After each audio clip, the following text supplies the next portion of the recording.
Hi குட்டீஸ், welcome to my channel. நாம் இன்னைக்கு தங்க சிறகுகளை கொண்ட அன்னம் என்ற கதையை தான் பார்க்க போகிறோம். பார்க்கலாமா குட்டீஸ்? வாங்க வீடியோக்குள்ளாடி போகலாம். ஒரு அழகிய ஏரியில் தங்க நிற இறகுகளைக் கொண்ட ஒரு அன்னம் வாழ்ந்து வந்தது. அதன் இறகுகள் சூரிய ஒளியில் மின்னியபோது ஏரி முழுவதும் பிரகாசித்தது. மற்ற அனைத்து அன்னங்களும் அதை பார்த்து வியந்து போயின. தங்க அன்னம் தன் அழகைப் பற்றி பெருமையாக நினைத்தது. ஒரு நாள் ஒரு கொடிய புயல் வீசியது. மரங்கள் சாய்ந்தன, ஏரி அலைகளால் கொந்தளித்தது. தங்க அன்னம் தன் இறகுகளைப் பயன்படுத்தி மற்ற அன்னங்களை ஒரு பாதுகாப்பான இடத்திற்கு அழைத்துச் சென்றது.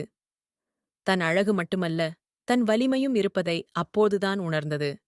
புயல் கடந்த பிறகு தங்க அன்னம் தன் இறகுகளின் மதிப்பை உணர்ந்தது.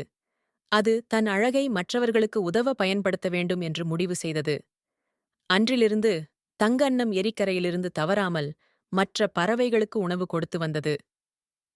நீதி: தங்க இறகுகள் கொண்ட அன்னம் கதை நமக்கு உணர்த்துவது, வெளிப்புற அழகு மட்டும் போதாது, நம் உள்ளத்திலுள்ள நல்ல குணங்களும் முக்கியம். நம் திறமைகளை மற்றவர்களுக்கு உதவும் வகையில் பயன்படுத்தினால் நாம் உண்மையான மகிழ்ச்சியை அடைவோம்.